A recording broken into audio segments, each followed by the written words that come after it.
بسم اللہ الرحمن الرحیم۔ السلام علیکم ورحمۃ اللہ وبرکاتہ۔ اقرا معہد الحافظات میں آپ سب کو خوش آمدید کہتے ہیں۔ امید ہے کہ آپ سب خیر و عافیت سے ہوں گے۔ جماعت نحو معہد، مضمون علم النحو، سبق نمبر 8۔ عزیز طالبات، گزشتہ سبق میں آپ لوگوں نے فصل نمبر 23 حروف غیر عاملہ کی پہلی 3 قسموں حروف تنبیہ، حروف ایجاب اور حروف تفسیر کے بارے میں پڑھ لیا تھا۔ آج ہم فصل نمبر 23 حروف غیر عاملہ کی باقی اقسام کے بارے میں پڑھیں گے۔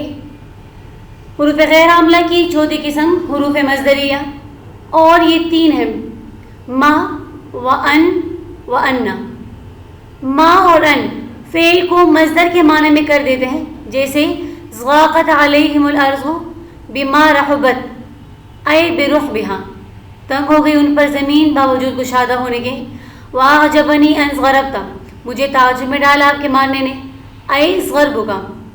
اور ان جملہ اسمیہ پر داخل ہوتا ہے، جیسے بلغنی ان زیدا نائم، مجھے یہ بات پہنچی ہے کہ بے شک زید سونے والا ہے، اے نومہ۔ تو حروف مصدریہ 3 ہیں: ما، ان اور انا۔ یہ تینوں اپنے ماں بعد کو مصدر کے معنی میں کر دیتے ہیں۔ ان میں سے پہلے 2 ما اور ان جملہ فعلیہ کے لیے ہیں، یعنی صرف جملہ فعلیہ پر داخل ہو کر جملہ فعلیہ کو مصدر کی تعویل میں کر دیتے ہیں، جیسے اللہ تعالیٰ کا ارشاد ضاقت علیہم الارض بما رحبت، تنگ ہو گئی ان پر زمین باوجود کشادہ ہونے کے۔ اس مثال میں بما رحبت اس میں ما مصدریہ ہے، اور رحبت فعل کو مصدر کے معنی میں کر دیا، رحبت کا مصدر رحبے کے معنی میں کر دیا۔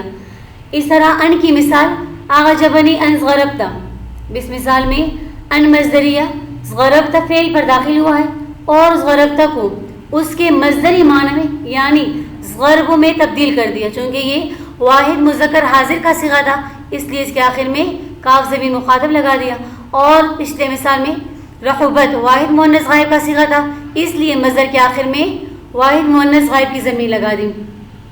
اور انا جملہ اسمیہ پر داخل ہو کر جملہ اسمیہ کو مصدر کی تعویل میں کر دیتا ہے، جیسے بلغنی ان زیدا نائم، تو یہاں پر ان نے زیدا نائم پورے جملے کو مصدر کی تعویل میں کر دیا، اے نومہ۔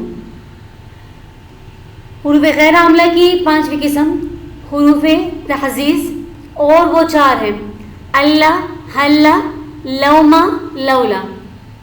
حروف تحزیز اگر مضارع پر آئے تو ابھارنا اور رغبت دلانا مقصود ہوگا، جیسے حلا تصلی، تم کیوں نماز نہیں پڑھتے، اور اسی وجہ سے ان کو حروف تحزیز کہتے ہیں، کیونکہ تحزیز کا معنی ہے ابھارنا اور رغبت دلانا، خوب سمجھ لو۔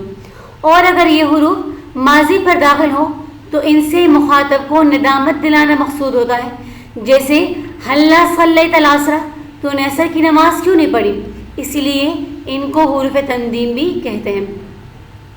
حروف غیر عاملہ کی 4تھی قسم حروف تحزیز، اور یہ 4 ہیں: اللہ، حلا، لوما، لولا۔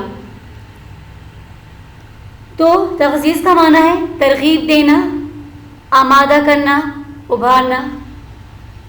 تو یہ حروف کسی بھی فعل پر داخل ہو کر اس فعل پر آمادہ کرنے اور اس کی ترغیب دینے کے لیے آتے ہیں۔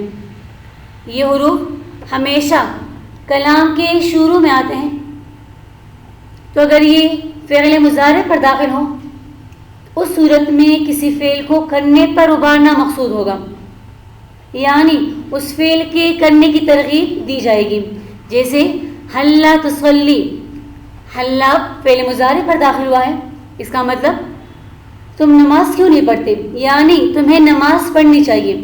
اور اگر یہ حروف تحزیز فعل ماضی پر داخل ہوں تب ان کا معنی ملامت کرنا، ندامت دلانا مقصود ہوگا، جیسے حلا صلیت العصر، آپ نے عصر کی نماز کیوں نہیں پڑھی، یعنی آپ کو عصر کی نماز پڑھنی چاہیے تھی، اسی لیے ان کو حروف تندیم بھی کہا جاتا ہے۔ حروف غیر عاملہ کی 6ٹھی قسم حرف توقع، اور یہ قد ہے۔ یہ حرف ماضی پر داخل ہو کر